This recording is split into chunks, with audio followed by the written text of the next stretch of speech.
सूचना केवल हमारे विचार हैं, वित्तीय सलाह नहीं। निर्णय लेने से पहले खुद शोध करें। किसी भी लाभ या हानि के लिए हम उत्तरदायी नहीं हैं।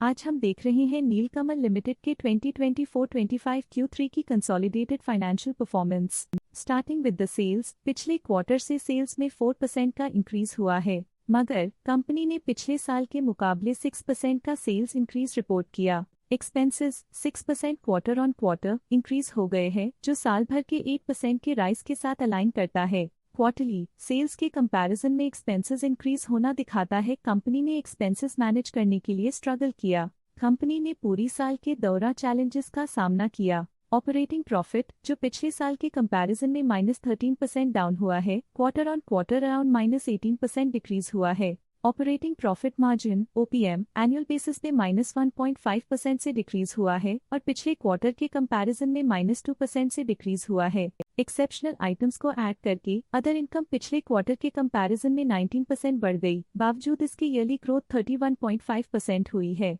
इंटरेस्ट एक्सपेंसेस पिछले क्वार्टर से 11% अप हुआ, लेकिन ईयर ओवर ईयर इंक्रीज 10% हुआ है। डिप्रिशिएशन कॉस्ट में 2% का क्लाइम देखने को मिला और ईयरली बेसिस पे 3% का इंक्रीज देखा गया। Profit before tax annually -26% decrease हुआ, लेकिन प्रोसीडिंग क्वार्टर से -34.5% डिक्रीज हुआ है। इस साल कंपनी ने 24% टैक्स पे किया और क्वार्टरली कंपनी ने 25% टैक्स पे किया है। नेट प्रॉफिट ने ईयर ऑन ईयर -26.5% का डिक्लाइन दिखाया, लेकिन लास्ट क्वार्टर से -34% का कंट्रैक्शन हुआ है। इस क्वार्टर के दौरान कंपनी का परफॉर्मेंस इतना अच्छा नहीं रहा।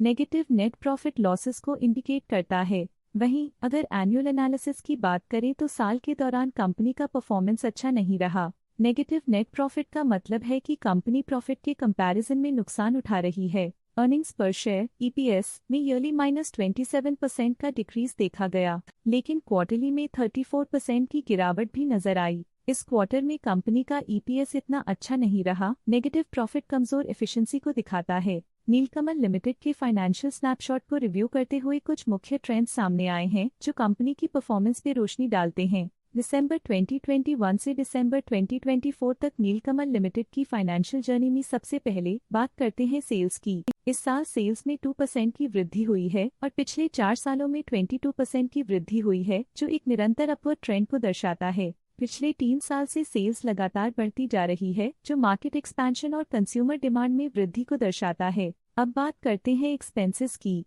इस साल एक्सपेंसेस 4.5% बढ़े हैं और 4 सालों में 24.5% का इजाफा हुआ है। इस साल हालांकि एक्सपेंसेस सेल्स से थोड़ा ज्यादा बढ़े हैं, मगर ग्रोथ रेट्स का करीब होना स्टेडी ऑपरेशनल कॉस्ट को दर्शाता है। चैलेंजेस से गुजरते हुए ऑपरेटिंग प्रॉफिट ने इस साल -22% की डाउनटर्न देखी, जो एक ट्रेंड को कंटिन्यू करता है पिछले 4 सालों में -5% की डिक्लाइन के साथ। इस साल ऑपरेटिंग प्रॉफिट में कमी आई है, लेकिन पिछले 2 साल की वृद्धि रेजिलियंस को दर्शाता है, जो एक अस्थायी मार्केट को संकेत करता है। इस साल नेट प्रॉफिट में -21.5% की गिरावट हुई, लेकिन पिछले 4 सालों में 4.5% की बढ़ोतरी हुई है, जो कंपनी की मजबूती दिखाता है। इस साल नेट प्रॉफिट में आई कमी के बावजूद पिछले सालों में हुई पॉजिटिव वृद्धि एक अस्थायी मार्केट एडजस्टमेंट को दर्शाता है। इस साल EPS में -20% की कमी के बावजूद लंबी अवधि में देखा जाए तो 6% की मजबूत वृद्धि हुई है। इस साल EPS में कमी आने के बावजूद पिछले सालों की ग्रोथ कंपनी की मजबूत ओवरऑल परफॉर्मेंस को अंडरलाइन करती है। चलिए अब बात करते हैं शेयर होल्डिंग पैटर्न की। नीलकमल की शेयर होल्डिंग रिपोर्ट्स कुछ इस प्रकार की हैं, जो दिसंबर 2024 के 31 तक चलता है। ये रिपोर्ट कंपनी के शेयर्स की डिटेल्ड जानकारी देता है, जिसमें promoters, promoter groups, foreign investors, public investors और सरकारी एंटिटीज शामिल हैं। DII डोमेस्टिक इंस्टीट्यूशनल इन्वेस्टर्स ने अपना शेयर होल्डिंग सितंबर 2024 में 14.4% से दिसंबर 2024 में 14.41% तक इंक्रीज किया। ये बताता है कि डोमेस्टिक इंस्टीट्यूशंस ने कंपनी में अपना इंटरेस्ट 0.01% तक इंक्रीज किया है। फॉरेन इंस्टीट्यूशनल इन्वेस्टर्स के शेयर होल्डिंग में थोड़ा डिक्रीज आया 2024 के सितंबर से 2024 के दिसंबर में, जो दिखाता है कि फॉरेन इंस्टीट्यूशंस ने अपने स्टेक को क्वार्टर टू क्वार्टर -0.01 से डिक्रीज किया है, जिसे पता चलता है कि उन्होंने अपनी इन्वेस्टमेंट्स को पुल बैक किया है। ये था कंपनी का करंट शेयर होल्डिंग पैटर्न। अब नजर डालते हैं नीलकमल के स्टॉक रिकमेंडेशन पे। लोटस स्टॉक का करंट प्राइस 1878.35 रुपीस चल रहा है। आनंद राठी ने स्टॉक की बाय रिकमेंडेशन दी थी।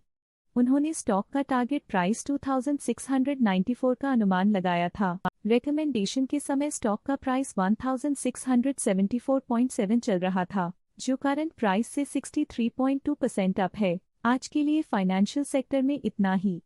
देखने के लिए धन्यवाद। स्टॉक लेटेस्ट न्यूज अपडेट के लिए चैनल को सब्सक्राइब करें और वीडियो को लाइक एंड शेयर करें।